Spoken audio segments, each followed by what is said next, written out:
Assalamualaikum warahmatullahi wabarakatuh.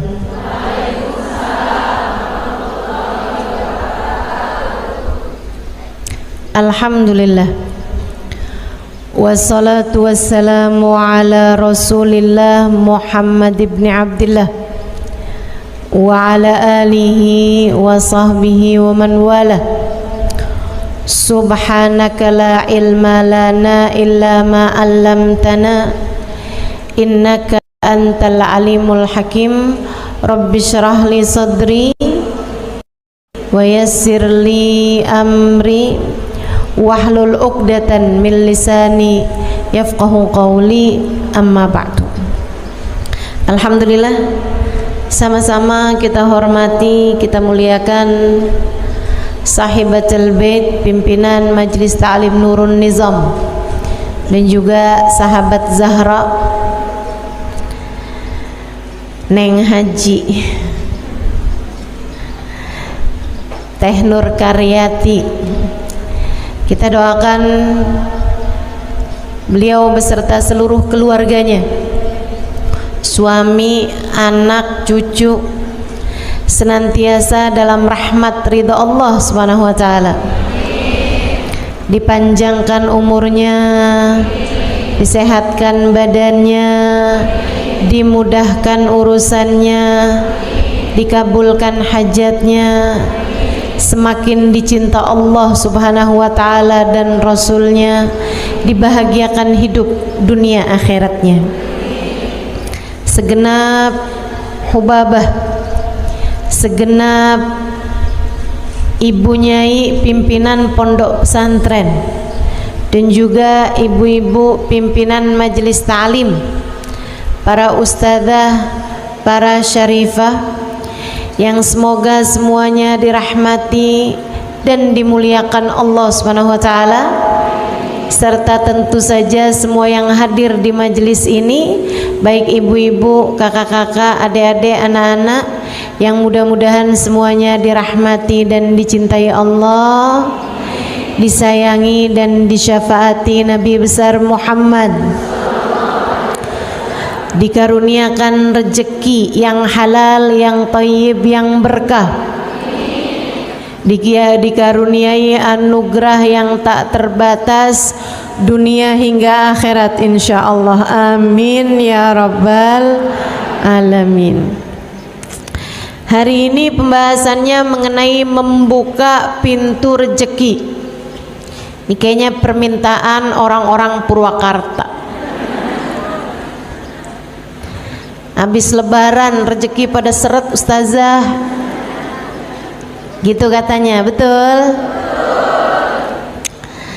Biasanya tuh siklusnya Ramadan buat orang-orang Indonesia, 10 hari pertama Ramadan yang banyak di masjid, 10 hari yang berikutnya yang banyak di mall, di pasar, belanja, beli baju baru.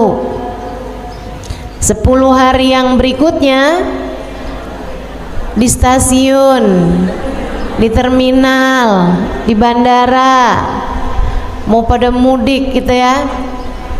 10 hari habisnya lebaran yang banyak di Pegadaian.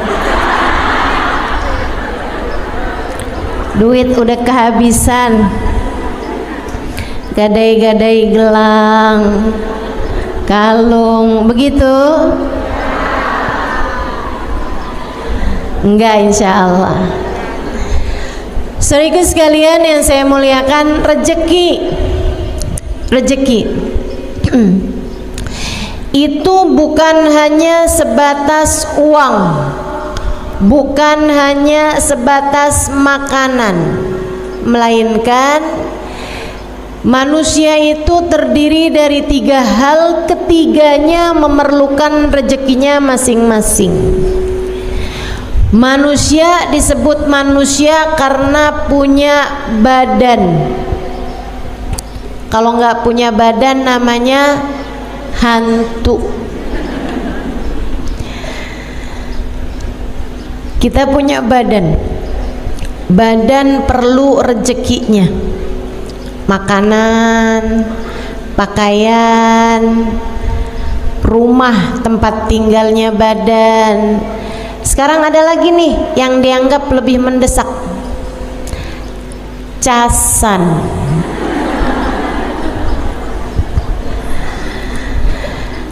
Badan perlu pakaiannya, perlu makanannya, dan itu adalah rezekinya badan kita. Tapi selain daripada badan, manusia juga punya yang namanya akal, pikiran. Ini juga perlu rezekinya. Rezekinya namanya ilmu. Perlu nih rezekinya akal kita. Saya ingat kalau saya habis bicara di Malaysia, di Singapura, selesai itu orang kalau salaman sama saya suka bilang, makasih Ustazah, Allah rezekikan saya untuk mendengarkan ilmu Ustazah. Terima kasih, Allah rizkikan saya mendengarkan ilmu Ustazah. Mereka benar-benar menganggap ilmu yang diberi itu adalah merupakan rezeki. Dan memang demikian, sebab akal perlu ilmu.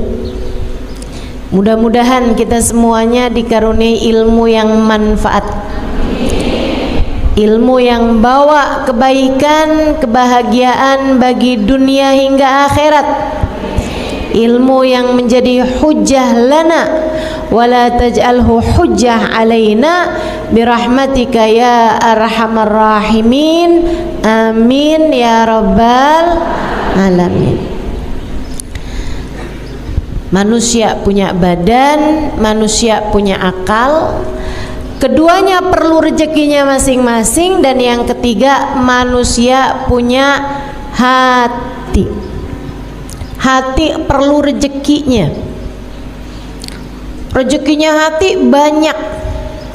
Orang kalau penuh rezeki hatinya, biasanya jadi enggak terlalu perlu sama rezeki badannya. Orang kalau hatinya rezekinya banyak, itu biasanya enggak terlalu memerlukan sama rezekinya badan. Apa rezekinya hati? Yang nomor satu adalah rahmatnya Allah. Rezekinya hati, kasih sayangnya Allah. Hati yang disayangi adalah hati yang dikaruniai rezeki yang paling penuh. Itu sebabnya Allah ketika menyebut Nabi Muhammad dengan bahasa an'amallahu alaihim, orang yang dikasih nikmat, dikasih rezeki yang paling banyak. Padahal secara makanan Nabi Muhammad pernah mengganjal perutnya dengan batu karena 3 hari 3 malam gak makan apa-apa. Padahal kalau secara pakaian Nabi Muhammad memiliki pakaian yang sangat sedikit. Nabi apabila punya sendal yang baru, sendal yang lama disedekahkan. Nabi Muhammad rumahnya sangat kecil, tapi Allah bilang, kamu wahai Muhammad manusia yang dirizkikan nikmat yang paling banyak, rezeki yang paling banyak turunnya kepadamu wahai Muhammad. Kenapa bisa begitu? Padahal kita melihat keterbatasan rezeki secara badan yang Allah SWT berikan kepada baginda kita Nabi Muhammad. Sebabnya adalah karena Allah menjadikan rezeki hatinya Nabi Muhammad penuh, bahkan luber. Allah mengatakan, wa ma arsalnaka illa rahmatan lil alamin. Kami utuskan engkau wahai Nabi Muhammad meluberkan rahmat bagi semesta. Rahmat yang Allah berikan kepada Nabi Muhammad penuh, luber-luber, sampai Nabi Muhammad bisa menjadi orang yang menebarkan kasih sayang Allah kepada kita umatnya. Innama ana rahmatun muhdah, kata Nabi Muhammad alaihissalam, sesungguhnya saya adalah rahmat yang Allah subhanahu wa ta'ala bagikan ke atas muka bumi ini. Itu Nabi kita Muhammad sallallahu alaihi wa ala alihi wa sahbihi wasallam, manusia yang diberi rezeki yang paling banyak. Jadi Bu, Dek, Nak, kalau kamu lagi ngomongin urusan rezeki, yang kebayang jangan cuma saldo rekening. Yang kebayang jangan cuma uang bisa kamu belikan seblak, bisa kamu belikan makanan, atau bisa kamu belikan pakaian. Yang kamu bayangkan tentang rezeki jangan cuman sekedar apa yang masuk ke dalam perutmu. Itu adalah serendah-rendahnya rezeki. Kata Sayyidina Ali bin Abi Thalib, "Man kana hammuhu batnuhu, kanat qimatuhu ma yakhruj minhu." Siapa yang urusan terpenting baginya adalah isi perutnya, maka nilainya adalah apa yang keluar dari perutnya. Siapa yang urusan paling penting dalam hidupnya adalah apa yang masuk ke perutnya, yang dipikirin cuman makanan mulu. Bis ini makan apa enaknya ya? Nih duduk di majelis dari pagi, yang dipikirin bakso enak nih. Yang dipikirin nih mendung-mendung gini nih, pisang goreng, Indomie pakai rawit. Ada yang begitu? Disindir Mas Sayyidina Ali, nilai kamu adalah apa yang keluar dari perutmu. Apa yang keluar dari perut?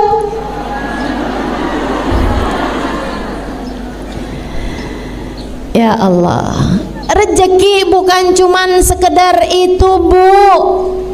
Rezeki bukan cuma itu Dek. Rezeki bukan cuman sekedar makanan. Enggak gitu. Itu termasuk bagian dari rezeki, akan tetapi itu adalah serendah-rendahnya rezeki. Nah kalau minta rizki, minta tuh sekalian rizki yang besar-besar. Bahkan badan kita ini rezeki paling besarnya bukan makanan. Mauan mana punya makanan enak-enak tapi sakit, ama sehat tapi makanannya serba sedikit atau serba terbatas. Mauan mana? Sehat tapi makan enak, katanya iya. Teman-teman seiku sekalian yang saya muliakan, kesehatan itu adalah rezeki yang lebih besar daripada rezekinya makanan gitu. Kita tuh sama Allah kalau dikasih sehat Bu, makan apa aja enak, betul? Saya dulu tidak menyadari ucapan itu sampai umur saya 40 tahun. Udah di atas umur 40 tahun nih, ya Allah, nggak boleh salah makan dikit.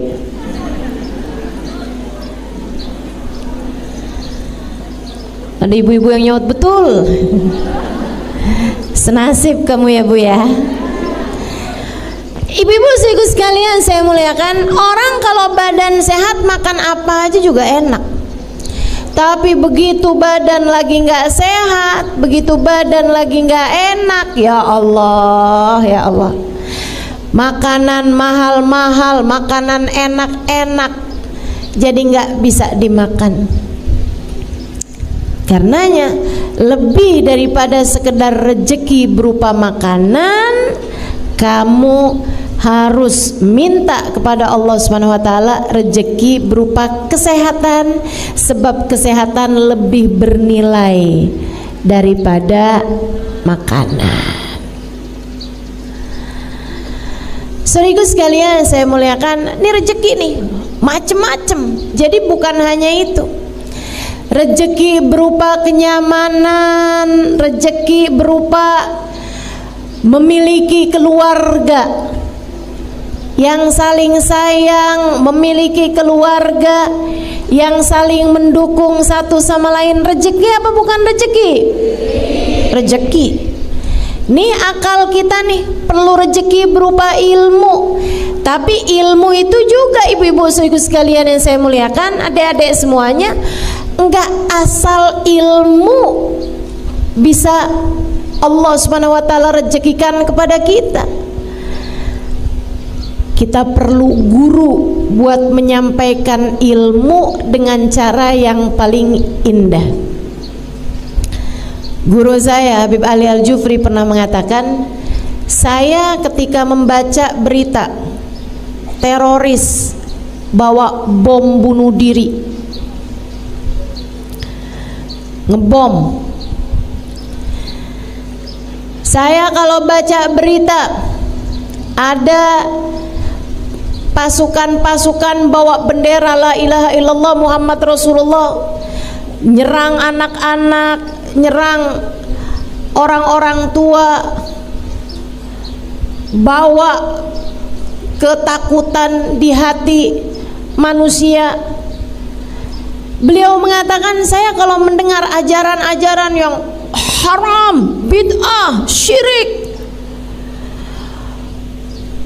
berziarah ke makam, syirik, wah, kata Habib Ali Al-Jufri, saya bersyukur tidak mendapatkan guru seperti mana yang mereka mendapatkannya.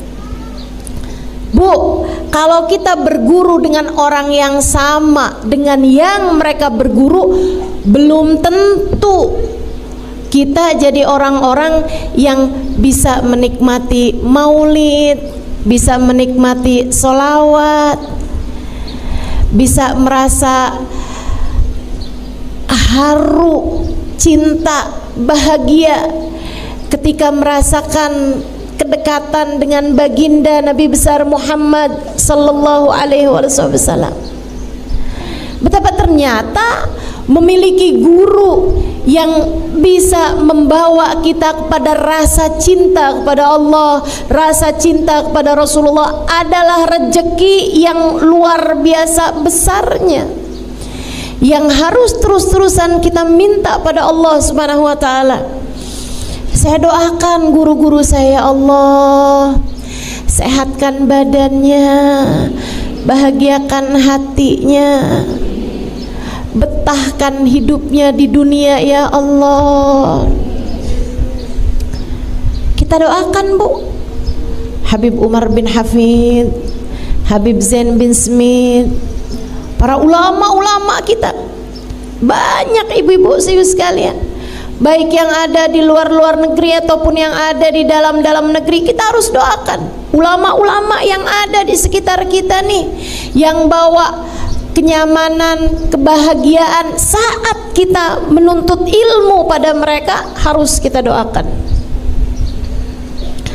Karena apalagi kalau tingkatan ulama-ulamanya yang sudah mencapai tingkat murabbi, tingkat mursyid, mampu mendidik hati dan jiwa dari para murid-muridnya, sekelas Habib Umar bin Hafid, sekelas Hubabah Nur. Itu ibu-ibu sekalian perlu banget buat kita doakan biar betah hidupnya di dunia. Kalau nggak betah-betah Bu, mereka pengennya pergi aja. Kalau pergi siapa yang rugi? Kita. Harus kita doakan biar pada sehat, biar pada seneng, biar pada bahagia, biar pada betah kerasan hidup di dunia, biar enggak minta cepet-cepetan berangkat menuju surga Allah Subhanahu wa ta'ala. Rezeki macem-macem. Karenanya untuk rezeki ilmu ini juga ibu-ibu nih punya PR mendoakan anak-anaknya. Ibu udah alhamdulillah nih seneng hadir di majelis, merasakan kenikmatannya majelis, sampai majelis jam 7, jam setengah 8, datang dari jam berapa Bu? Jam 1 dari kemarin.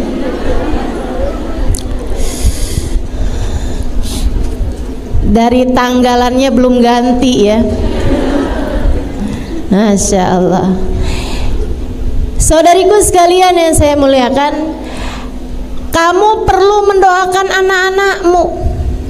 Jangan sampai mereka mendapatkan guru yang salah atau yang tidak membawa kenyamanan atau menyampaikan ilmu dengan cara-cara yang tidak baik gitu. Terus didoain, ya Allah kasih buat anak cucu saya ya Allah guru yang dapat membimbing hati mereka menujumu ya Allah. Nih dengerin bener-bener nih, kalau kamu doa jangan cuman ya Allah anak-anak saya ya Allah jangan sampai lapar, anak saya ya Allah kasih sehat biar pada bisa belajar benar, ujiannya bagus. Jangan cuma sekedar itu ibu sekalian, doakan juga karuniakan kepada mereka ya Allah guru yang soleh, yang mampu mendidik hati mereka menujumu ya Allah. Minta. Itu adalah rezekinya akal, rezekinya hati. Lebih tinggi lagi ibu nih ya, punya anak sehat badannya, makannya bergizi, ibu punya uang buat ngasih makanan-makanan yang enak, makanan-makanan yang bergizi. Ibu punya uang buat beliin dia rumah, buat beliin dia, maksudnya rumah tempat tinggal kalian layak dihuni, buat bisa kasih dia pakaian yang layak gitu. Anak-anak ibu bersih, rapi, cakep, sehat badannya, mauan begitu, akan tetapi anak nggak dapat hidayah atau mauan mana?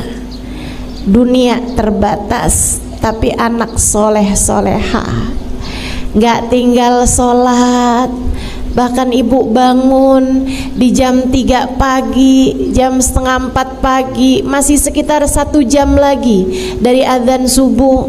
Ibu lihat kok lampunya hidup nih kamar anak ibu, ibu buka, anak ibu lagi sholat tahajud,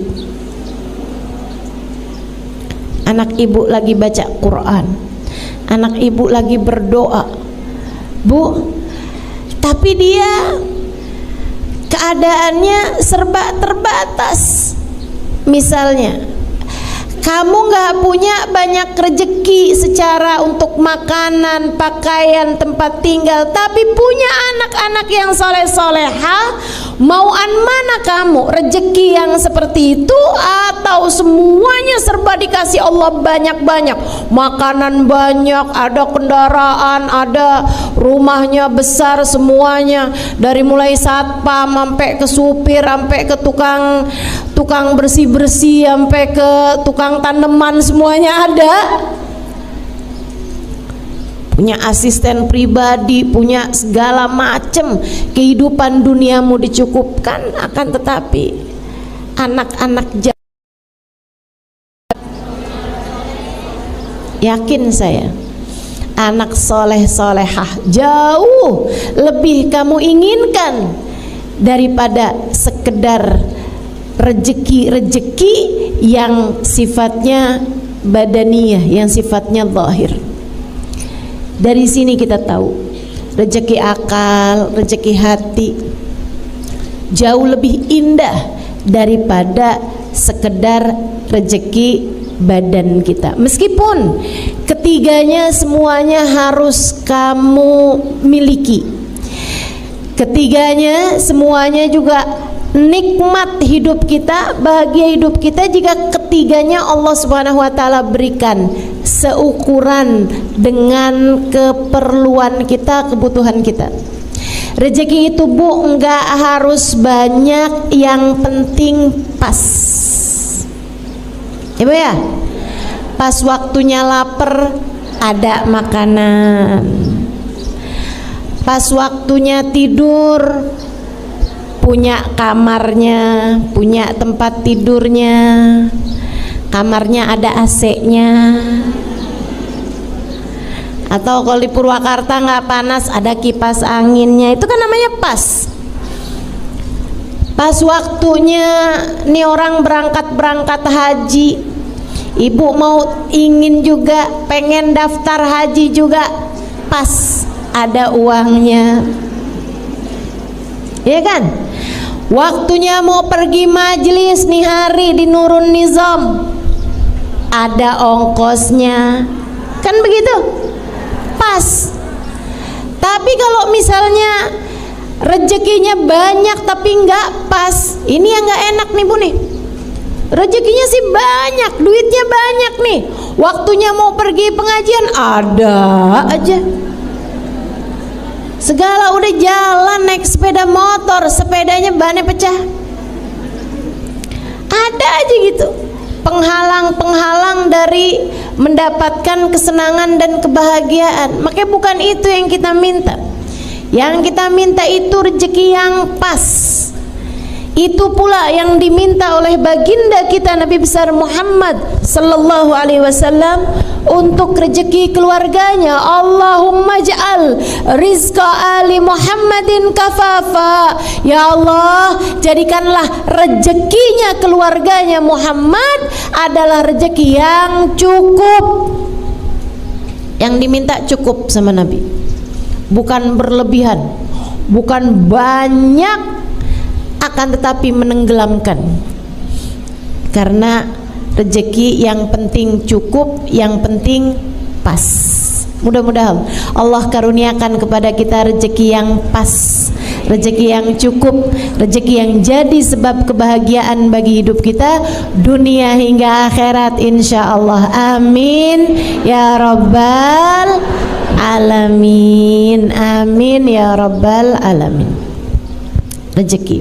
Rezeki itu yang enggak papa banyak, itu rezekinya hati.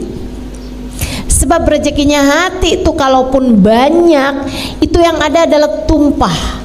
Kalau tumpah, maka ia bisa mengalir kepada orang-orang di sekeliling. Kamu kalau sama Allah diluberkan rahmatnya Allah Subhanahu wa taala ke dalam hatimu, yang ada rahmatnya Allah bakal luber. Kalau udah rahmatnya Allah luber ke dalam hatimu, anak-anakmu ikut merasakan rahmat tersebut, jadinya adem, pada soleh, hidayah, sholatnya benar, akhlaknya bagus. Bapak ibu sekalian, kalau kamu lihat, kenapa ya anak saya ini keras-keras, suami saya juga keras, ngomong gak pernah pelan, marah-marah mulu. Bu, kurang rahmat.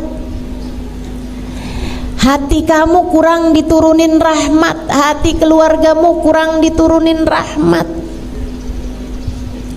Kamu kurang rezeki berupa rahmatnya Allah Subhanahu wa ta'ala. Orang kalau diturunin rahmatnya Allah, kasih sayangnya Allah penuh dalam hatinya, kasih sayang tersebut membuatnya akan menyayangi siapapun dan membuatnya tak tega menyakiti siapapun. Orang kalau besar rahmatnya Allah dalam hatinya, dia akan menyayangi siapapun dan apapun, dan akan membuatnya tak sampai hati menyakiti siapapun dan apapun. Bahkan kepada binatang sekalipun dia tak sampai hati menyakitinya. Ibu-ibu sekalian saya muliakan, Habib Ali Habsyi, penulis Maulid Simtud Durar, itu ibu, beliau mengatakan, sepanjang hidup saya di kota Sewun tidak ada orang yang bertengkar. Kenapa bisa begitu? Dari besarnya rahmat, dari besarnya rezeki berupa rahmat yang Allah Subhanahu wa taala turunkan ke dalam hatinya Habib Ali Al-Habsyi. Masya Allah, Masya Allah. Ibu liatin tuh, anak-anak ibu pada suka bertengkar apa enggak? Yang enggak salahin emaknya juga, Kenapa ya Ustazah, anak saya kalau ngomong kasar? Kamu bagaimana? Iya sih. Ya enggak salah. Kurang rahmat, kurang rahmatnya Allah Subhanahu wa taala. Ayo nih, kita perlu nih semua rezeki-rezeki nih. Gimana nih cara ngebuka rezeki-rezeki ini nih? Termasuk nih adik-adik jomblo nih. Sampai setiap majelis kalau udah waktunya doa, ya Allah jodoh ya Allah. Anaknya Pak Lurah cakep tuh ya Allah. Baik juga kelihatannya. Jodohin saya sama dia ya Allah. Kalau enggak sama dia yang mirip sama dia ya Allah. Daripada susah-susah dia aja deh ya Allah.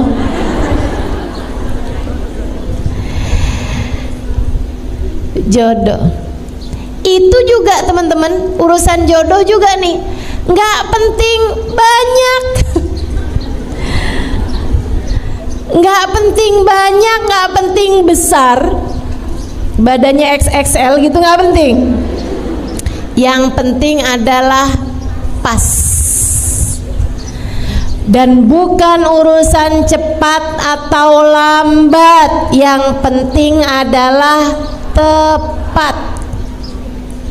Pas itu tadi, pas buat kamu gitu, pas buat orang tersebut.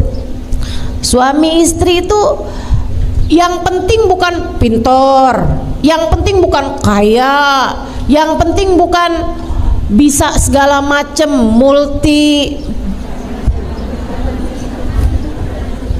multimedia. Enggak gitu ya. Yang penting tuh bukan hal-hal yang seperti itu, akan tapi suami sama istri itu yang penting pas, tepat, klop gitu. Itu yang paling penting. Dan itu juga bagian dari rizki, bagian dari rejeki. Sama halnya dengan anak itu juga rejeki, Bu. Anak itu juga rejeki. Dan seperti yang tadi saya sampaikan, rejeki itu nggak penting banyak. Ya Allah, kasih saya anak 12. Nggak penting banyak anak itu, bukan. Yang penting adalah pas. Yang penting adalah yang tepat. Itu yang kita minta dari Allah Subhanahu wa taala, anak yang pas buat kamu sebagai orang tuanya. Kamu kalau dikasih anak terlalu pinter juga belum tentu bisa jaganya. Kamu kalau dikasih anak terlalu cakep belum tentu bisa jaganya. Betul? Maka yang penting tuh anak tuh yang pas. Waktunya sholat, dia sholat, kan pas. Gitu kan? Jangan sampai yang, Mama, saya kok sama papa nggak boleh pakai jilbab sih, Ma. Saya kan udah balik, Ma. Kata mamanya, nah iyalah, kamu kan Sarifudin. Itu kan namanya nggak pas, teman-teman saudaraku sekalian. Saya beberapa waktu yang lalu baru pulang dari Australia. Di sana salah satu hal yang saya syukuri dari Indonesia, saya minta kepada Allah, ya Allah jangan sampai ini nyampe ke negeri saya nantinya ya Allah. Saya benar-benar berdoa. Di sana tuh ibu-ibu saya sekalian, di tempat-tempat umumnya, di bandara, di tempat-tempat umum manapun, ya kayak di rumah sakit misalnya, atau di ruang publik lah, tempat wisata misalnya atau apa, kamar mandinya tuh punya 3 jenis. Kamar mandi buat laki-laki, kamar mandi buat perempuan, kamar mandi buat laki-laki yang jadi perempuan atau perempuan yang jadi laki-laki. Unisex, ada tulisannya gitu. Jadi ada tandanya, ada tanda laki-laki, ada tanda perempuan, ada tanda yang laki perempuan. Laki-laki jadi perempuan, perempuan jadi laki-laki. Betapa kita takut hal-hal yang semacam ini terjadi di negeri kita yang tercinta ini. Betapa kita sangat takut hal-hal yang semacam ini terjadi kepada anak-anak ataupun cucu-cucu kita. Perlu sekali untuk kita minta kepada Allah SWT, ya Allah tolong jaga anak cucu kami ya Allah. Tolong jaga anak cucu kami ya Allah. Jadi anak cucu nggak penting banyak, nggak penting cakep banget gitu, nggak penting pinter banget gitu, enggak. Yang penting anak yang pas, anak yang soleh, anak yang solehah, pas sebagai hambanya Allah, pas sebagai umatnya baginda Nabi besar Muhammad sallallahu alaihi wa ala alihi wasallam, insyaallah. Amin ya rabbal alamin. Mengingat kebutuhan kita terhadap rezeki banyak sekali, baik rezekinya badan kita, rezekinya akal kita, maupun rezekinya hati kita, baik untuk kita maupun untuk seluruh keluarga kita, anak-anak kita, keluarga kita nih. Karenanya akan saya sampaikan kepadamu 10 hal pembuka pintu rezeki. Enggak akan saya terangkan dengan detail semuanya gitu, enggak. Karena kalau diterangkan dengan detail sampai asar nih kayaknya. Jadi saya akan sampaikan pelan-pelan 10 hal yang dapat menjadi pembuka pintu rezeki bagimu, baik rezeki zahir seperti yang saya sampaikan, rezeki berupa makanan, minuman, tempat tinggal, kendaraan, gitu kan ya,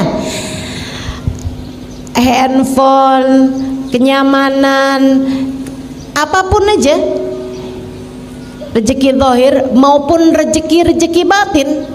Seperti yang tadi saya sampaikan, ilmu, guru yang dapat membimbing kita, kajian-kajian yang menyenangkan. Kita mesti juga doakan negeri kita, mudah-mudahan senantiasa Allah Subhanahu wa taala tetapkan keadaannya menjadi negara yang bebas ngaji dimanapun dan kapanpun. Alhamdulillah. Kita minta sama Allah Subhanahu wa taala, tetapkanlah rezeki yang ini ya Allah, tetapkanlah rezeki yang ini. Karena saya banyak jalan kemana-mana ibu-ibu sekalian, bukan mudah untuk sebuah negara memperkenankan rakyatnya untuk mengadakan kajian-kajian secara umum seperti kita ini. Susah. Saya kalau mau ngisi di Singapura 6 bulan sebelumnya mesti tanda tangan banyak banget, karena dimintakan perizinan kepada negaranya. Untuk bikin satu acara itu dimintakan kertas yang sangat banyak sekali, harus ditandatangani secara langsung oleh pihak yang akan membuat acara tersebut atau mengisi acara tersebut. Bukan mudah. Itu pun juga nggak bisa pakai sarana-sarana umum seperti kita semacam ini gitu ya. Maksudnya nggak orang duduk sampai di jalan-jalanan, itu Nggak bisa tuh mereka tuh harus ngadainnya di tempat yang memang kayak gedung atau tempat-tempat pertemuan atau sekurangnya masjid gitu kan. Itu yang diperkenankan gitu. Sangat sulit sekali kalau ibu pergi ke negara-negara, bahkan kayak negara-negara Saudi Arabia, Abu Dhabi gitu ya, Uni Emirat Arab, juga bukan mudah untuk mengadakan kajian-kajian umum semacam ini. Salah satu dari yang dimudahkan membuat kajian-kajian umum besar-besar semacam ini selain Indonesia, yang saya lihat adalah Hadramaut, Yaman. Di sana juga sama nih kayak begini nih, Habib Umar bikin majelis di pasar, Habib Umar bikin kajian-kajian di mana-mana saja tempat, dan bahkan masjid-masjid mereka mengadakan hataman Al-Quran sampai ke jalan-jalanan, semuanya penuh orang, pemandangan yang luar biasa indahnya. Mudah-mudahan Allah SWT tetapkan negeri ini dan juga negeri Hadramaut ditetapkan kenikmatan-kenikmatannya, dan negara-negara yang lain juga insya Allah. Mudah-mudahan Allah SWT karuniakan kenikmatan semacam kenikmatan yang Allah berikan kepada negeri kita ini insya Allah, amin ya rabbal alamin. Juga rezeki hati, semua hal yang akan saya sampaikan ke 10-10-nya ini membuka pintu rezeki zahir dan batin. Yang pertama, kalau kamu pengen rezekimu terbuka, hal pertama yang harus kamu lakukan adalah taat sama perintah Allah, jauhi dosa. Karena rezeki itu adalah sesuatu yang Allah Subhanahu wa taala berikan dan kamu inginkan. Bagaimana mungkin Allah memberi kepadamu apa yang kamu mau jika kamu tidak melaksanakan apa yang Allah mau? Kerjain dulu yang Allah mau, kamu akan diberi apa yang kamu mau. Taat. Nomor 1, kerjakan perintah Allah, jauhi larangan Allah. Sampai-sampai katanya Sayyidina Fudail bin Iyad, kalau saya tidak salah ingat, salah satu dari ulama-ulama kita, idza hassait kaslan fil jasad, kalau kamu ngerasa badanmu lemah, males gitu, lemah badan kamu, dhofan fi jasadi, kalau kamu ngerasa badan kamu lemah, kayak nggak punya kekuatan gitu buat ibadah, buat ngerjain macam-macam hal. Kalau kamu ngerasain badan kamu lemah, kalau kamu ngerasain rezeki kamu tersendat, coba ingat-ingat dosa apa yang sudah kamu kerjakan. Innal dzunub, sungguhnya dosa-dosa memberatkan punggungmu untuk dapat memaksimalkan potensi yang Allah Subhanahu wa taala berikan kepadamu. Dosa bikin badan jadi sakit, dosa bikin rezeki jadi seret. Jadi ibu-ibu nih, daripada kamu nuntut suami habis-habisan, kalau nggak bawa duit banyak jangan pulang sekalian ke rumah. Daripada kamu kayak begitu bu sama suami, mendingan kamu introspeksi diri. Ya Allah, rezeki seret banget, dosa apa nih saya nih? Coba diinget-inget. Ngomongin orang, sih. Bohongin suami, iya juga sih. Ngomel-ngomel mulu sama suami sama anak, sih. Nyubit anak, iya juga sih. Selagi dosa-dosa masih kamu kerjakan, bagaimana mungkin kamu berharap Allah memberi apa yang kamu mau jika selama ini kamu tidak menjadi hamba yang Allah mau? Bu, sampai-sampai saya pernah dengar satu ungkapan, la ghina ma'az zina. Saya nggak pasti apakah itu ucapan dari baginda Nabi Muhammad SAW, entah itu hadis, entah itu ucapan dari seorang ulama, tapi yang pasti kebenarannya memang nyata. La faqra ma'azina, la faqra ma'adduha, kama la ghina ma'azina. Tidak ada kefakiran bersama dengan salat duha. Nanti akan saya sampaikan. Ya, yang nomor 1 ini, kerjakan perintah Allah, tinggalkan larangan Allah. La ghina ma'az-zina. Tidak ada kekayaan bersama dengan perzinaan. Hisan wa makna, kata guru saya, guru kita Habib Umar bin Hafid. Hisan wa makna, secara zahir dan batin. Artinya orang kalau berzina, dia belum bertaubat dari perbuatannya, masih aja gitu.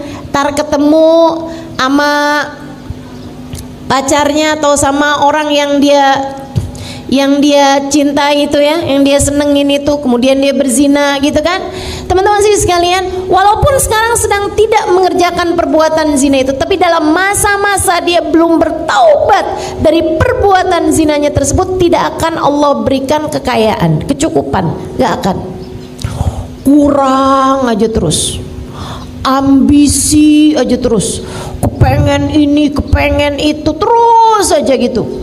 Walaupun uang saldo di rekeningnya udah banyak, kurang aja rasanya. Dan ini kesian. Bu, saya nggak kesian orang yang punyanya hartanya sedikit, binisbah harta ya, terhadap urusan harta. Saya nggak kesian sama orang yang hartanya sedikit. Saya kesian sama orang yang hartanya banyak tapi tidak pernah merasa cukup.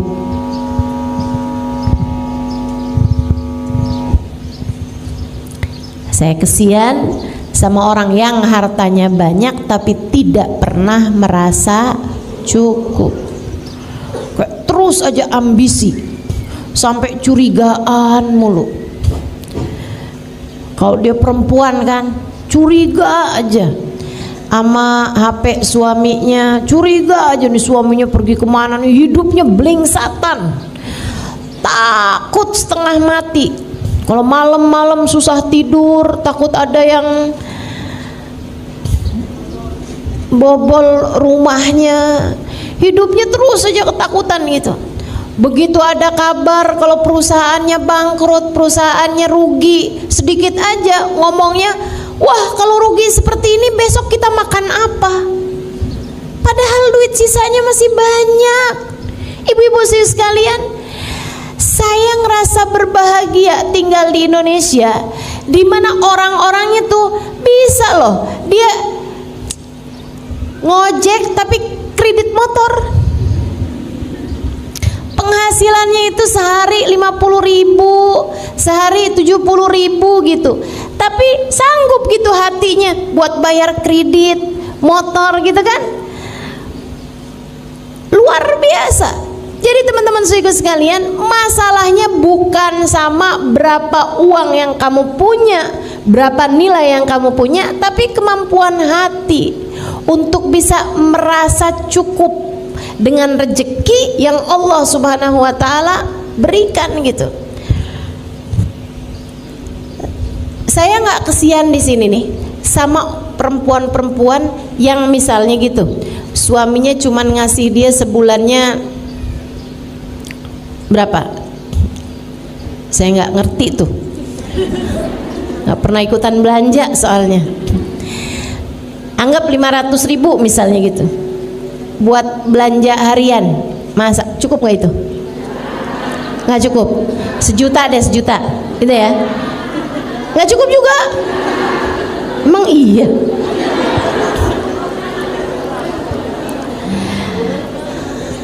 Sebulan nggak cukup. Oke. 3 juta cukup. Oke. Ya, saya nggak kesian misalnya nih cukupnya nih 3 juta, tapi dia sama suaminya dikasih sebulan 2 juta buat belanja hari-harian gitu, buat masak hari-harian. Saya nggak kesian sama orang yang seperti itu. Yang saya kesianin adalah perempuan-perempuan yang suaminya udah ngasih setiap bulannya 10 juta, tapi mukanya nggak ada senyum-senyumnya kecuali tanggal muda.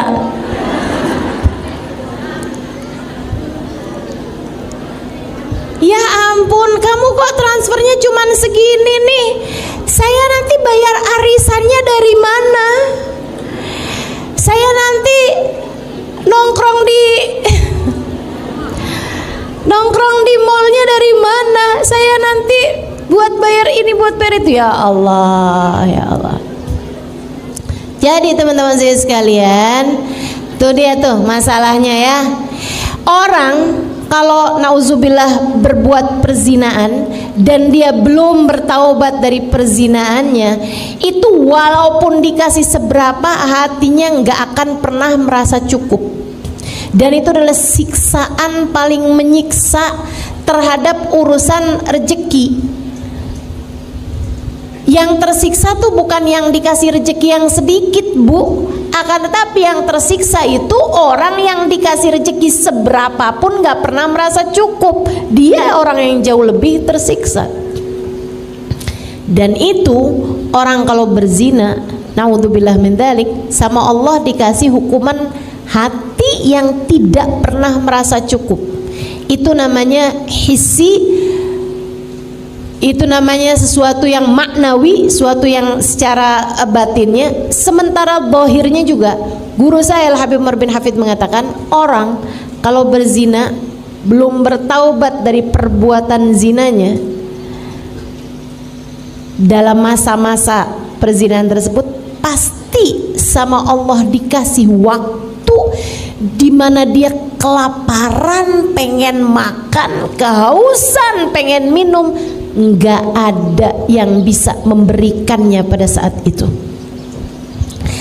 Nggak dia punya saat itu sampai dia harus menengadahkan tangannya meminta kepada orang lain, walaupun sebanyak apapun uangnya. La ghina ma'az zina. Tidak ada kekayaan, kecukupan bersama dengan perzinaan. Mudah-mudahan Allah jauhkan kita dari dosa zina dan dosa apapun yang menjauhkan kita dari rahmatnya Allah Subhanahu wa taala, insyaallah. Amin ya rabbal alamin. Adik-adik saudara sekalian saya muliakan, ini saya sampaikan kepada adik-adik nih, Dek. Jangan mau memberikan sesuatu yang sangat berharga dari dirimu, yaitu nilai harga dirimu itu, Dek. Jangan mau kamu menyerahkannya kepada laki-laki manapun di luar bingkai pernikahan dengan atas nama cinta. Cinta nggak bikin kamu jauh dari Allah. Cinta yang benar nggak bakal bikin kamu jauh dari Allah. Dan laki-laki yang sungguh mencintaimu pasti akan menjagamu. Dengarkan ucapan saya. Laki-laki yang mencintaimu pasti akan menjagamu. Tak akan membiarkanmu bersama dengan dirinya terjerumus di dalam lubang-lubang dosa, dalam lembah-lembah nista. Adik-adikku saudaraku sekalian, Sayyidil Habib Umar bin Hafid menyampaikan, orang tuh kalau masuk surga semuanya akan membusungkan dada ila ashabuz zina, kecuali pelaku zina. Andai Allah sudah menghapuskan dosa-dosanya dengan dia berada di dalam neraka karena dia matinya bawa iman, misalnya nih umat Nabi Muhammad ngerjain zina, dia dimasukkan ke dalam api neraka untuk waktu yang cukup lama sampai kemudian udah waktunya dia masuk ke dalam surga, karena bagaimanapun dia matinya membawa iman, dia akan menjadi orang yang masuk surga dengan menundukkan kepala. Malu di surga aja malu. Kalau masuk surga pun pelaku zina akan masuk surga dalam keadaan menundukkan kepala karena malu. Jangan biarkan dirimu terjebak dalam jurang nista yang semacam itu. Ini pesan dari orang tua. Saya adalah orang tua bagimu. Dek, dengarkan saya. Nggak ampe segitunya sayang sama orang, ampe kamu mau-maunya memberikan hal yang paling berharga dalam dirimu itu. Nilaimu nak, nilaimu dek, ada pada kehormatanmu. Jangan biarkan ia terinjak-injak oleh bisikan-bisikan setan dalam dirimu itu. Jauhi zina, jauhi apapun yang mendekatkanmu kepada zina. Jauhi, tidak akan membawamu kepada kebahagiaan, kesenangan, rezeki yang melimpah. Enggak. Tidak akan membawamu kepada kebahagiaan rasa dicinta. Enggak. Ia hanya akan membawamu kepada penyesalan demi penyesalan di depan matamu. Dunia, sebelum kamu menyesal di akhirat nanti dengan sedalam-dalamnya penyesalan, saya menyampaikan kepadamu hal ini atas nama cinta anak-anakku. Jaga kehormatanmu nak, jaga kehormatanmu. Jangan mau-maunya kamu menggadaikan kehormatanmu dengan mengatasnamakan cinta. Sekali lagi saya sampaikan padamu, kalau kamu cinta, kamu akan jaga dirimu.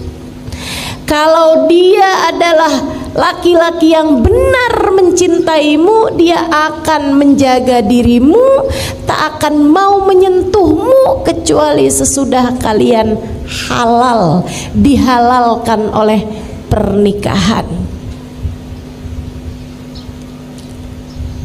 Jangan love ghina ma'azina. Kamu pengen jadi seseorang yang rezekimu mudah, yang rezekimu melimpah, yang rezekimu pas, yang rezekimu cukup, yang rezeki kamu dirizkikan oleh Allah Subhanahu wa taala hal-hal yang indah dalam kehidupan. Rezeki akalmu, kamu dikaruniai ilmu yang manfaat. Rezeki hatimu, kamu disayang Allah, kamu disayang Rasulullah, dikaruniai keimanan, keikhlasan, kesyukuran, ketawaduan. Kamu dikaruniai akhlak-akhlak yang terpuji, kamu dikaruniai cinta pada manusia-manusia yang dicinta oleh Allah Subhanahu wa taala. Kamu ingin dikaruniai hal-hal yang indah-indah semacam itu, tinggalkan dosa, kerjakan jalan taatmu kepada Allah Subhanahu wa taala. Kamu jangan nyari jodoh sampai nggak mau pakai jilbab. Ngapain kayak begitu? Susah ustazah dapat jodoh kalau laki-laki nggak lihat betapa indahnya rambut saya ini. Susah ustazah dapat laki-laki yang mau menikahi saya kalau dia nggak tahu betapa sangat seksinya badan saya ini. Kalau pikiranmu seperti itu, kamu hanya akan bertemu dengan laki-laki yang hanya akan memandang tubuhmu dan akan memandang kecantikanmu semata sebagai sebab dia mencintaimu. Dan yang di luar sana yang lebih cantik darimu banyak, yang di luar sana yang badannya lebih bagus dari kamu banyak. Kalau begitu cara berpikirmu tentang urusan jodoh, jangan salahkan siapa-siapa. Jika sesudah menikah denganmu, suamimu hanya akan jatuh cinta dengan perempuan demi perempuan, perempuan demi perempuan yang jauh lebih cantik darimu sesudah pernikahan.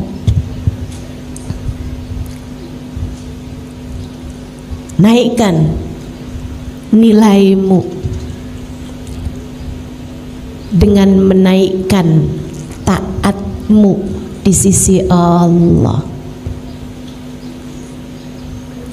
Percaya saya, kamu menjadi apa yang Allah mau, Allah akan beri apa yang kamu mau.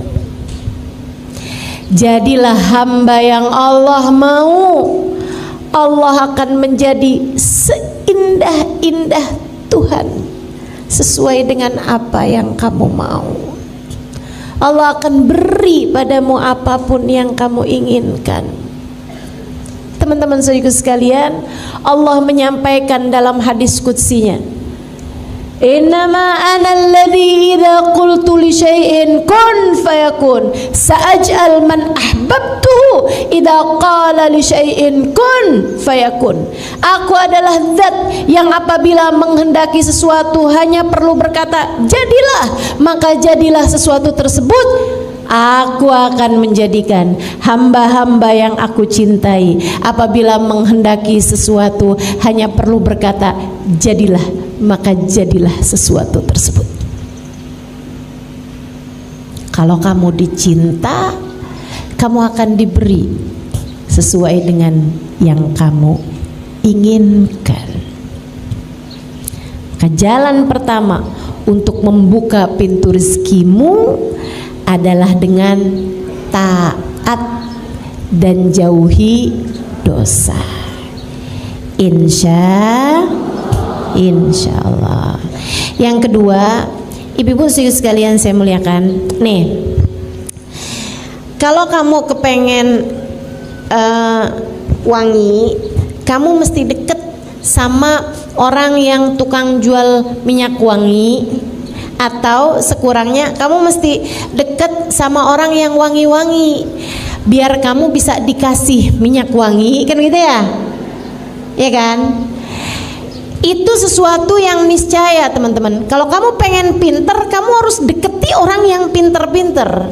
Kalau kamu pengen solehah, kamu mesti deketi orang-orang yang solehah-solehah. Karenanya kalau kamu kepengen menjadi seseorang yang diberi nikmat rezeki sama Allah Subhanahu wa taala yang sesuai dengan apa yang kamu inginkan, rezeki zahir, rezeki batin, semuanya nih dikasih sama Allah Subhanahu wa taala, maka kamu mesti dekat sama orang-orang yang memang telah diberi nikmat sama Allah paling banyak. Siapa mereka? Allah sebutkan dalam Al-Quran. A'udzubillahi minasyaitonirrajim. Man yuti'illaha war rasul faulaika ma'alladina an'amallahu alaihim minan nabiyyina was siddiqina was syuhada was salihin wa hasuna ulaika rafiqa dzalikal fadlu minallah wa kafa billahi alima.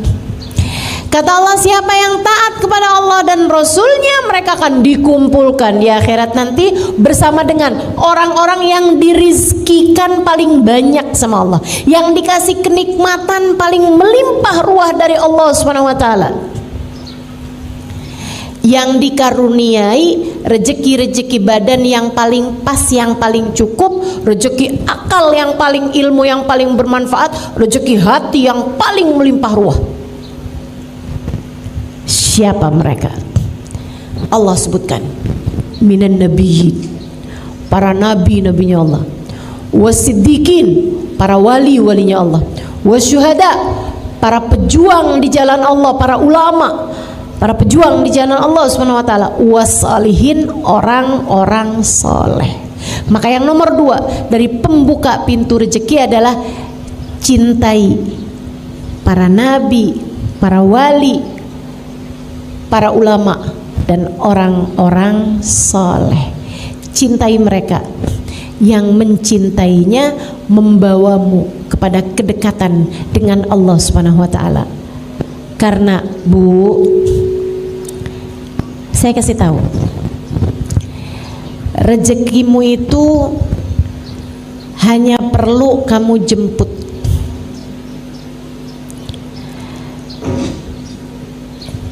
Kalaupun kamu tidak tahu rezekimu ada di mana, rezekimu tahu kamu ada di mana. Ia akan sampai kepadamu mau tak mau. Masalahnya di mana alamat rezeki? Sumber rezeki itu di mana?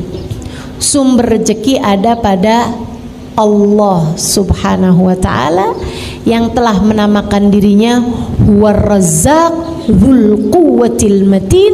Dialah Allah satu-satunya sang pemberi rizki, dialah pemilik kekuatan tertinggi. Kamu pengen rezekimu seperti yang kamu inginkan, maka dekatilah orang-orang yang memang telah dekat dengan Allah Subhanahu wa ta'ala. Cintai Nabi Muhammad. Cintai Nabi Muhammad. Orang yang di hatinya nggak punya rasa cinta kepada Nabi Muhammad dari umat Nabi Muhammad, andai pun rezeki badannya sama Allah diberikan kecukupan sekalipun, rezeki yang di dalam sini nggak akan pernah diberi oleh Allah Subhanahu wa ta'ala. Karenanya pengen anak-anakmu hidayah, soleh, baik, benar. Pengen kamu disayang sama suamimu, dicintai sama suamimu, suamimu cintanya sama yang halal-halal, kamu pun juga begitu. Kamu kepengen agar hatimu tidak diberi rasa cinta kepada yang tidak dihalalkan oleh Allah Subhanahu wa ta'ala bagimu. Cintai orang-orang yang dekat dengan Allah Subhanahu wa ta'ala. Cintai Nabi Muhammad sallallahu alaihi wasallam. Orang kalau di hatinya ada cinta kepada Nabi Muhammad, Allah nggak bakalan tega ngasih dia kesusahan dalam hidup. Bu, ama orang yang sayang sama anak kamu, misalnya orang kaya, orang mampu gitu ya, kamu punya uang banyak gitu kan, terus kamu pergi ke sekolah anak-anakmu atau anak-anakmu pulang bawa teman-temannya, terus kamu lihat di antara teman-temannya tuh ada anak-anak yang sayang banget sama anak kamu gitu, sayang banget sama anak kamu, dia berusaha untuk melakukan apapun yang dimauin sama anak kamu gitu, seneng banget dia. Ibu-ibu, saudariku sekalian yang saya muliakan, kalau kamu hari itu masak, kalau hari itu kamu beliin makanan buat mereka, kalau hari itu kamu nyenengin, ajak jalan-jalan, kira-kira nih di antara anak-anak temen-temennya anak-anak kamu itu, di antara temen-temennya anak kamu, siapa yang akan kamu ajak? Yang suka ngusilin anak kamu atau yang sayang sama anak kamu? Yang sayang sama anak kamu. Kenapa begitu? Ini ada anak nih usil nih, nggak seneng sama anak kita, bahkan benci sama anak kita, nggak bakalan kita ajak. Kalau yang seneng-seneng nggak bakalan kita ajak, kan begitu? Oh, kita mau nyenengin anak kita, kita ajakin temen-temennya yang sayang sama dia, yang cinta sama dia. Yang benci, sana, kamu bukan jatahnya nih. Yang ini nih menyenangkan banget sekali nih, bukan jatah kamu nih. Oh kamu enggak, kamu suka ngusilin anak saya. Oh kamu, anak saya minta apaan kamu nggak kasih. Salah. Tapi yang sayang sama anak kita, yang suka ngasih sama anak kita, yang suka perhatian sama anak kita, yang cinta sama anak kita, kita ajakin, kita kasih makan yang enak, kita senengin anak-anak tersebut, anak kita. Kenapa begitu? Karena kita sayang sama anak kita, maka kita akan menyayangi siapapun yang sayang sama anak kita. Pun demikian dengan Allah Subhanahu wa ta'ala. Allah tidak pernah mencintai siapapun lebih daripada cintanya kepada Nabi Muhammad. Allah tidak pernah mencintai siapapun lebih daripada cintanya kepada Nabi Muhammad. Maka Allah akan menjaga, Allah akan melindungi, Allah akan memberi jalan terindah bagi hidup seseorang yang di hatinya terdapat cinta kepada Nabi besar Muhammad sallallahu alaihi wasallam.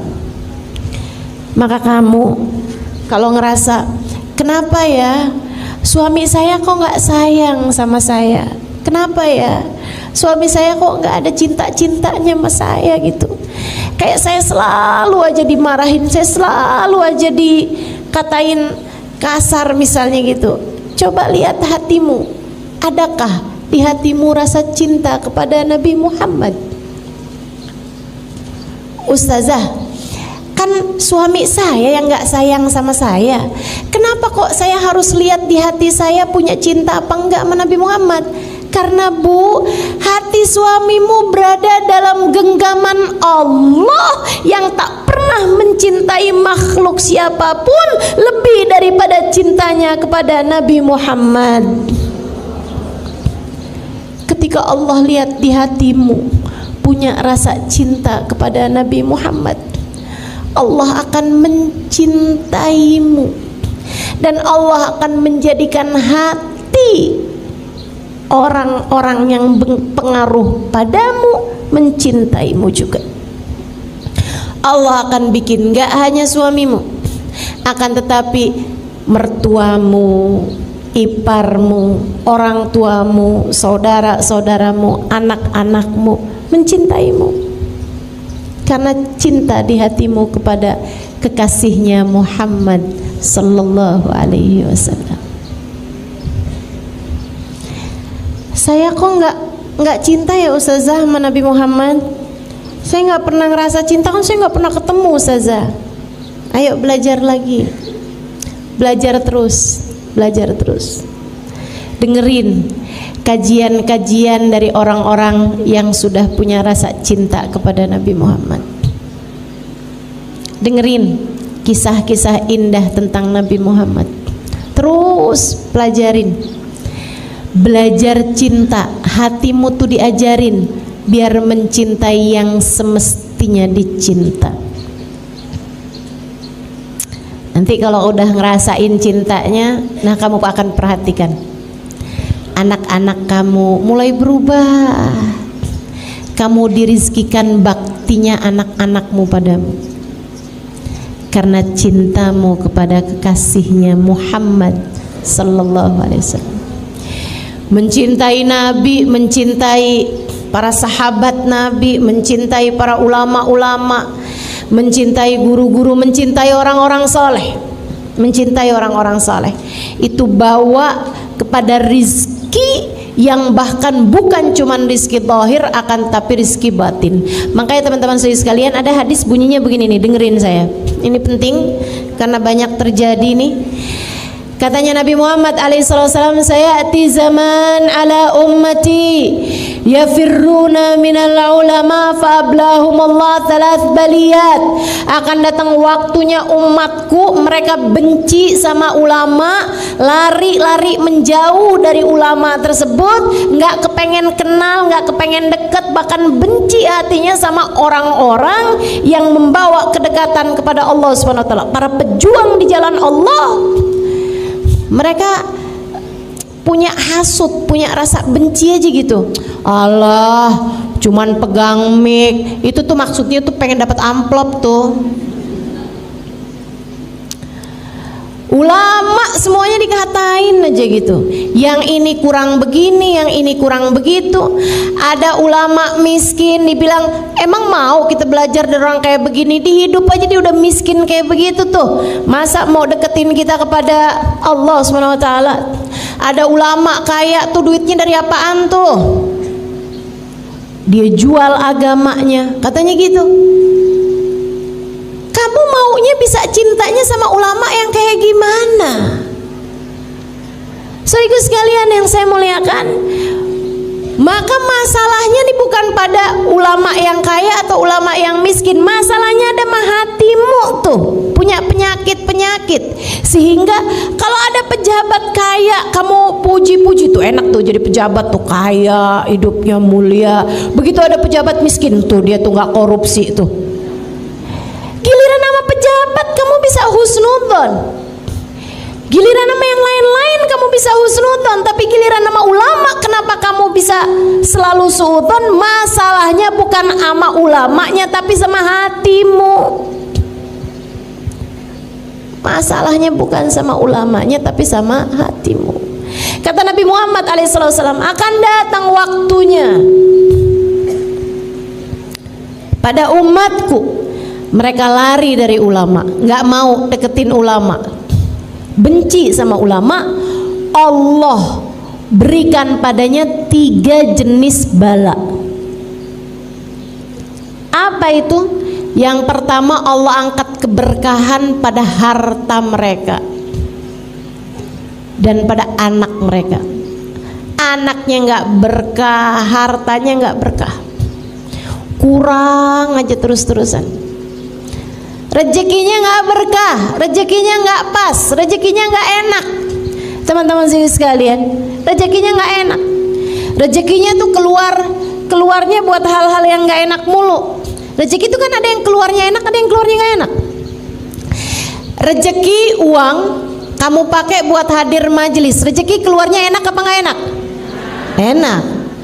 Saudara sekalian, ada orang yang anaknya ketabrakan atau anaknya nabrak, kemudian dia harus bayar ganti rugi sama yang ditabrak sama anaknya, harus keluar duit juga gitu kan. Enak apa nggak enak? Nggak enak. Rezeki itu keluar ada yang enak, ada yang nggak enak. Makanya saudaraku sekalian, ini orang-orang yang diangkat berkah dari rezekinya, itu keluar rezekinya nggak enak mulu, di jalan yang nggak enak terus-terusan. Naudzubillah min dzalik. Uangnya banyak tapi kepakainya nih buat bayar pengacara, buat urusan rebutan warisan. Ya Allah, nggak enak bener. Nggak enak bener.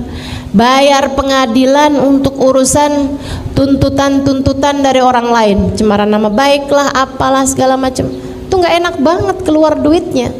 Apalagi kalau uangnya dikeluarkan buat ngeluarin anak dari penjara. Naudzubillah, naudzubillah.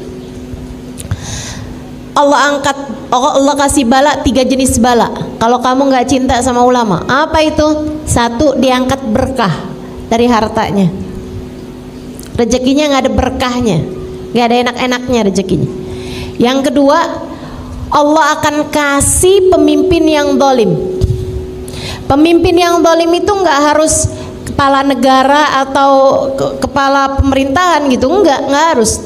Tapi kalau dia perempuan punya suami yang zalim, kalau dia laki-laki gitu kan punya atasan tempat kerja yang zalim, yang nggak sayang sama dia, ada aja. Akhirnya hidupnya terjajah sama orang, teman-teman sekalian. Itu kalau nggak cinta sama ulama. Dan yang ketiga, ini yang paling menyeramkan, orang kalau nggak cinta sama ulama, kata Nabi Muhammad SAW, Allah angkat iman dari dalam hatinya sesaat sebelum dia mati, sehingga dia mati dengan tidak membawa iman. Dia mati bukan sebagai umatnya Nabi besar Muhammad sallallahu alaihi wa ala alihi wa sahbihi wasallam. Maka hal kedua yang harus kamu lakukan untuk membuka pintu rezekimu adalah cintai orang-orang saleh, cintai para ulama, cintai para wali-walinya Allah Subhanahu wa taala, dengan kamu senang berziarah ke makam mereka yang meninggal dunia, dan kamu senang untuk mendatangi majelisnya para ulama-ulama yang masih hidup di atas muka bumi, dan cintain yang nomor satunya adalah baginda Nabi besar Muhammad sallallahu alaihi wa ala alihi wasallam.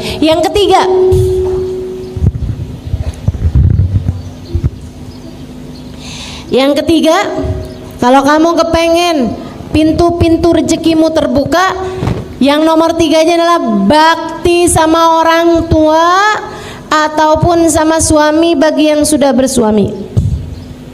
Bakti sama orang tua. Kamu nggak bisa ngarep kamu dikasih rezeki yang mudah, rezeki yang menyenangkan, selagi kamu menjadi anak yang durhaka sama orang tua. Yang baik sama orang tua, yang bakti sama orang tua. Belajar buat bisa menyenangkan, membahagiakan hati orang tuamu. Kalau sama orang tua itu jangan sok jadi ustazah. Kalau sama orang tua itu jangan sok jadi pemerintah. Kalau sama orang tua itu datanglah kepada orang tua sebagai seorang anak. Anak itu setua apapun tetap aja anak bagi orang tuanya. Setua apapun kamu gak akan pernah lebih tua dari orang tuamu. Iya kan? Kecil aja kita, mau setua apapun juga. Saya ingat dulu sama umi saya suka nanya gitu, Umi ini mesti gimana ya Im? Katanya sama saya, coba nasehatin Umi mesti gimana. Ini kan Umi lagi memposisikan saya sebagai ustazah. Mana ada Umi nanya gitu sama anaknya. Tapi saya nggak pernah datang pada Umi saya, nggak pernah saya jawab Umi saya dengan jawaban ustazah. Saya kalau ditanya sama Umi saya, Umi mesti gimana ya Im? Saya sampaikan pada Umi saya, Umi mesti sehat. Umi mesti sehat. Umi mesti sehat. Biar Umi bisa enak ibadah, biar Umi bisa enak doain kami anak-anak Umi.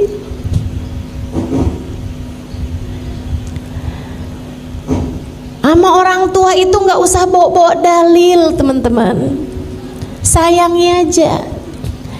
Nggak usah bawa hadis, nggak usah bawa ayat-ayat Quran, nggak usah, sayangin aja, sayangin. Tapi ibu saya nggak mau sholat ustazah, doain. Linangan air matamu meminta kepada Allah Subhanahu wa taala, ya Allah, saya sayang ibu saya, ya Allah, saya sayang mama saya, ya Allah.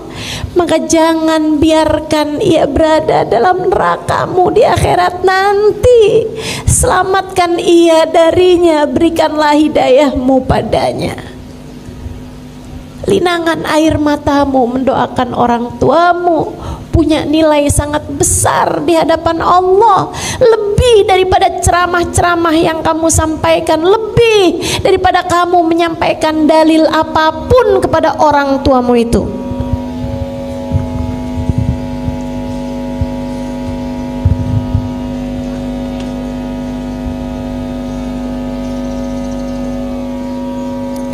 Bakti sama orang tua membuka pintu rezeki.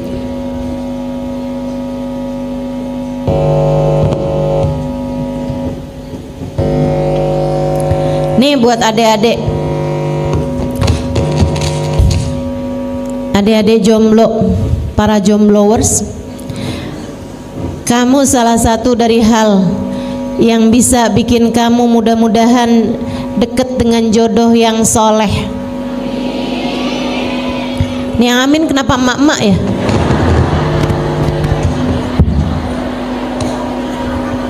Doain anaknya, iya. Coba lihat bagaimana caramu memperlakukan orang tuamu. Dek, nak, kamu pengen ada seorang laki-laki yang menyayangimu, belajarlah buat sayang sama orang tua yang telah menyebabkan kehadiranmu di atas muka bumi ini. Saya tahu orang tuamu gak sempurna,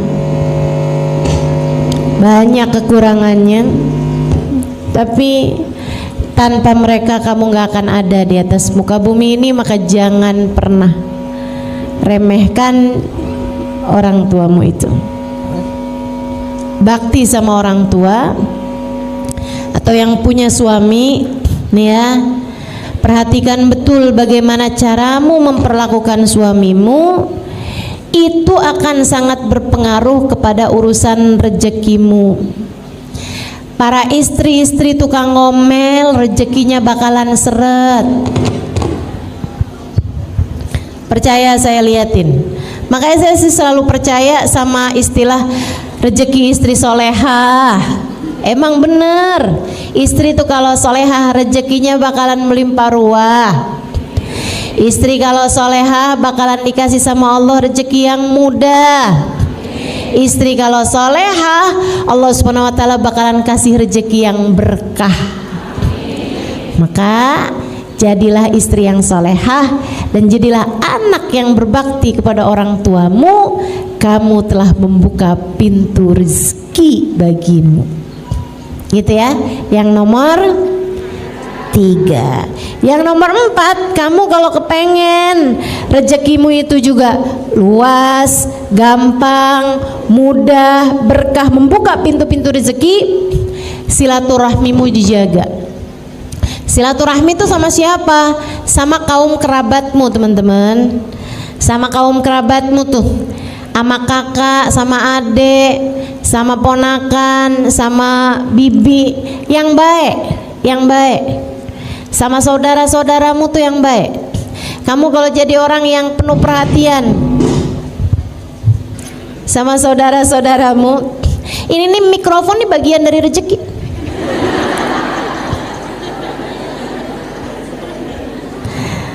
Ya, ini rezeki saya nih hari ini. Ya udah mesti terima gitu kan. Iya, saya sih nerima, nggak tahu ibu-ibu dari tadi yang kenapa sih nih. Nah, apa-apa Bu ya, orang udah mengusahakan yang terbaik, insyaallah. Bagaimanapun semuanya ada di tangan Allah Subhanahu wa taala. Allah lah sang pemberi rizki. Tuh kan, kalau kita terima rezekinya jadi bagus. Gitu ya. Silaturahmi dijaga, silaturahmi. Sama kakak, sama adik itu yang baik. Kamu kalau ingat saudara kamu, ingatnya gini nih. Teman bisa datang dan pergi, tapi saudara kalau hilang, di mana kamu bisa cari? Saudara kamu kan cuman itu aja Bu. Kamu nggak bisa pilih-pilih saudara. Itu siapa sih ngeliatin kamu mulu? Oh, itu dulu kakak saya. Sekarang udah jadi mantan. Emang bisa begitu? Nggak bisa. Kamu kepengen rezekimu jadi mudah, silaturahmimu tuh harus tersambung sama saudara-saudara yang baik-baik, yang baik sama saudara. Jangan tinggalin saudaramu. Kamu kalau lagi dapat kelebihan rezeki, bagi, dahulukan saudara-saudaramu. Cari tahu keadaan saudara-saudaramu. Siapa yang sedang membutuhkan, bantuin. Jangan takut, jangan takut. Ustazah, saya punya saudara jahat-jahat semuanya. Warisan saya ustazah dia kuasain. Misalnya, Bu, kalau saya sih ya Bu ya, urusan harta tuh Bu tuh, yang hilang bisa dicari, iya kan? Urusan harta tuh Bu bisa datang dan pergi, tapi saudara tuh kalau kita kehilangan, kita nggak bisa dapetinnya lagi. Jadi kehilangan harta nggak apa-apa, jangan bikin kamu kehilangan saudara. Orang nggak akuran sama saudara gara-gara urusan warisan, jangan. Kalau ada saudara kamu mau ngerebut warisan, biarin. Yang penting kamu jangan pernah melakukan hal itu terhadap saudara-saudarimu itu. Kalau ada di antara saudara-saudarimu, kamu tahu ngambil sesuatu dari hartamu, ini pesan dari orang yang sangat saya sayangi. Kalau kamu tahu saudaramu ada yang ngambil sesuatu dari hartamu tanpa seizin darimu, mencuri misalnya, ngambil harta kamu misalnya, buruan halalin.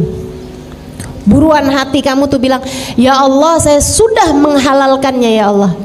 Saya sudah menghalalkannya ya Allah, jadikanlah itu sebagai sedekah saya buat dia ya Allah. Jadikanlah itu sebagai hadiah saya buat dia ya Allah, saya sudah menghalalkannya. Buruan halalin. Kenapa gitu? Biar dia jadi harta yang bagus buat saudaramu itu. Nanti kalau hartanya bagus, bakalan perbuatannya, keadaannya juga bakalan jadi bagus. Tapi kalau kamu selalunya itu nggak menghalalkan, apalagi kalau sampai kayak begini, punya saudara begitu modelnya maling, ngambilin harta saya, seumur hidup nggak bakalan saya maafkan. Tar di akhirat saya tuntut saudara saya. Saudariku sekalian yang saya muliakan, jadinya kamu bukan cuma kehilangan harta, kamu juga kehilangan saudara. Kesian saudaramu itu. Bisa jadi dia ngambil sama kamu karena memang keadaannya sedang sangat-sangat sulit, sementara dia susah untuk menceritakannya kepadamu. Kalau kamu tahu saudaramu mengambil sesuatu dari hartamu, ajak bicara. Apa yang bisa saya bantu? Apa yang bisa saya lakukan untukmu? Keadaan kamu sekarang lagi kayak gimana? Bu, to'amu tsnain kafis salasah. Kata Nabi Muhammad, makanan 2 orang kalau dimakan rame-rame, dimakan barengan cukup buat 3 orang. Makanan buat 2 orang kalau dimakan barengan, makannya rame-rame barengan, itu bisa cukup buat 3 orang. Rezeki juga gitu. Rezeki kelihatannya dikit, kalau kamu bagi ada orang lain ikut menikmatinya, bakalan cukup buat banyak orang. Buat banyak orang. Alangkah indahnya kalau rezeki kamu tuh saudara-saudaramu ikut-ikutan menikmatinya. Ustazah itu kan kalau duitnya banyak. Nah saya duit Ustazah buat sendiri aja nggak cukup. Oh kamu nggak tahu, Allah tuh Bu ngasih rezeki itu nggak gitu modelnya. Ini saya dapat dari guru saya Hubabah Maryam. Halimah, kamu jangan pernah takut ngasih buat orang lain. Allah Halimah, kalau lihat kamu jadi sebab Allah ngasih rezeki kepada hamba-hambanya, Allah akan mengalirkan rezekinya orang-orang lewat tangan kamu. Kamu kalau Allah lihat suka bagi-bagi, Allah bakalan ngasih rezekinya orang-orang lewat diri kamu, sehingga kamu yang bakalan dikasih sama Allah Subhanahu wa taala rezeki yang paling melimpah.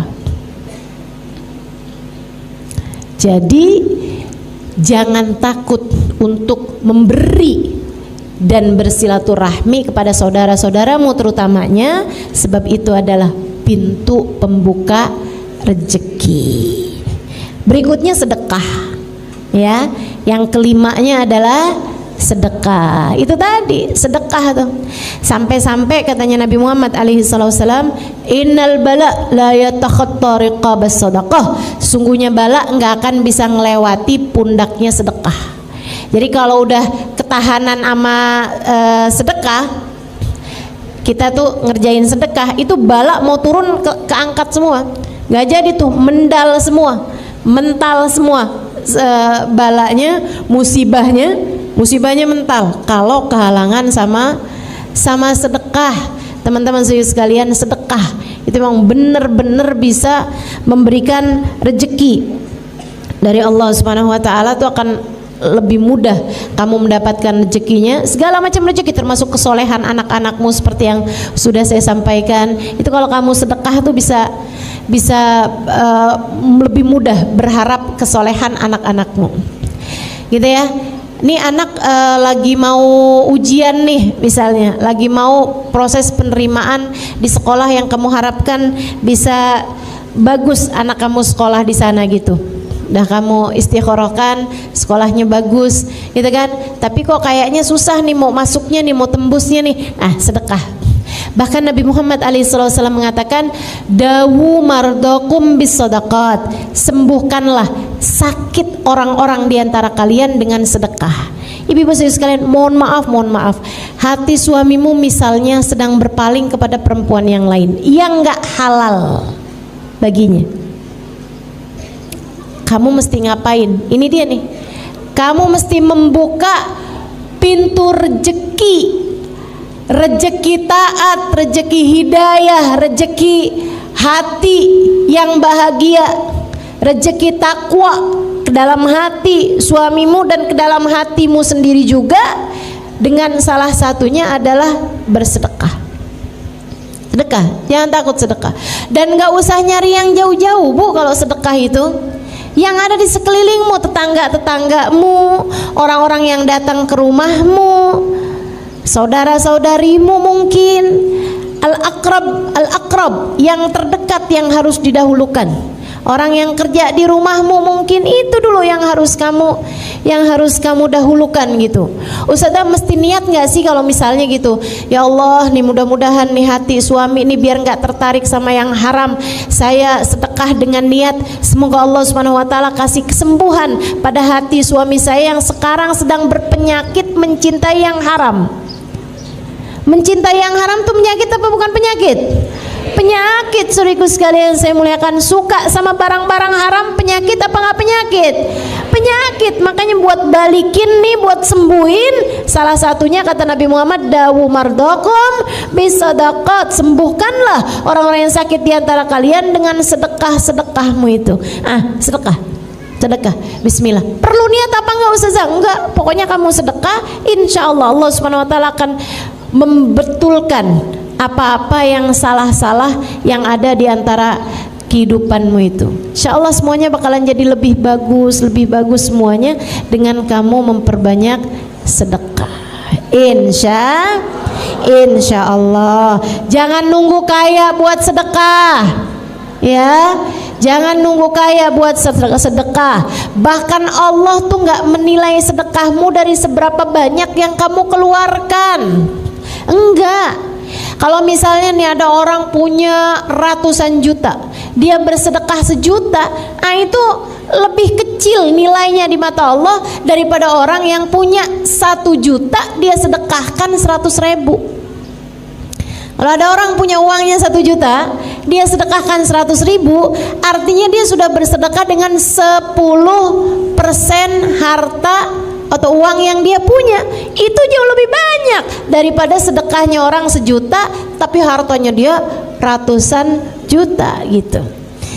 Mudah-mudahan ya Allah Subhanahu wa Ta'ala karuniakan kepada kita hati yang dermawan, insya Allah, amin ya rabbal alamin. Kemudian yang keenam, kalau kamu pengen dibukakan pintu-pintu rezeki, jangan tinggalkan sholat duha. Seperti yang tadi saya sampaikan, la faqra ma'ad duha, tidak ada kefakiran bersama dengan sholat duha.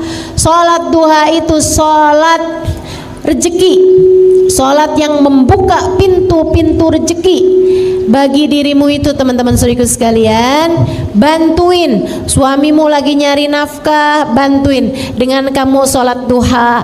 Anak-anakmu lagi menuntut ilmu biar gampang dapetin rezeki ilmu mereka, bantuin dengan kamu sholat duha.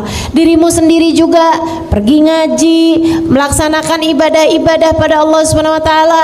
Kamu kepengen dirizkikan akhlak yang baik, pengen dirizkikan ilmu yang manfaat, pengen dirizkikan badan yang sehat, bantuin dengan kamu tidak meninggalkan sholat duha.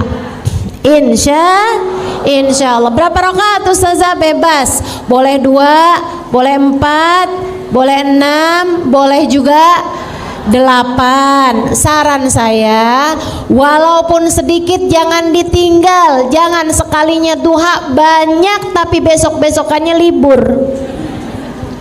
Kamu sholat apaan sih? Banyak banget. Iya saya sholat duha. Berapa banyak? 8. Banyak kamu buat 4 hari. Ini 3 harinya libur. Nggak gitu, ibadah tuh nggak gitu ya. Kerjakan walaupun 2 rakaat tapi setiap hari.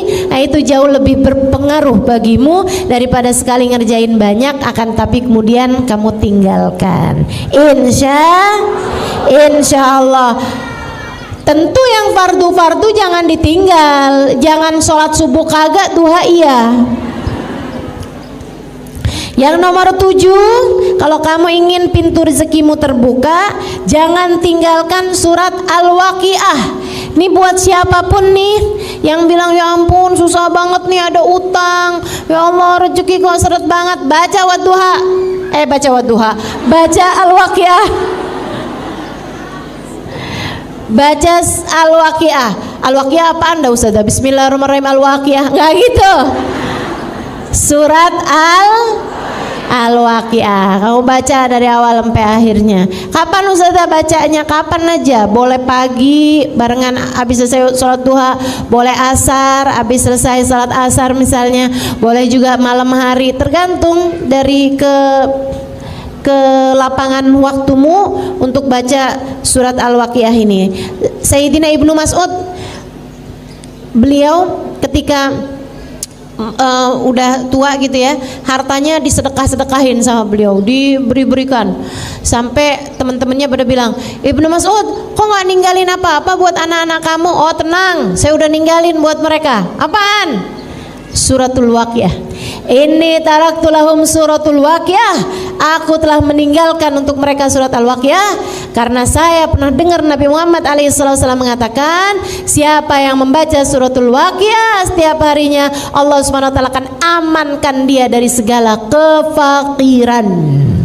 ya, akan dikaruniai keamanan dari kefakiran. Kemudian yang kedelapan, ya, tambah ringkes-ringkes nih. Yang kedelapan, jangan lupa setiap setiap subuh, antara adzan subuh ini ya, buat yang ngerasa rezekinya seret, amalin ini. Habis adzan subuh, kamu sholat sunnah qobliyah subuh 2 rakaat, kemudian kamu baca subhanallah bihamdi subhanallahil azim astaghfirullah sebanyak 100 kali. Baru kemudian kamu sholat subuh. Siapa yang ngerasa rezekinya seret, silahkan kerjakan itu. Siapa yang ngerasa, oh kayaknya utang banyak banget nih, gimana caranya biar utang cepat kebayar? Nah tuh baca itu. Baca itu. Urusan-urusan rezeki nih yang sedang berada dalam kesulitan-kesulitan rezeki, silahkan amalkan. Apa tadi bacaannya?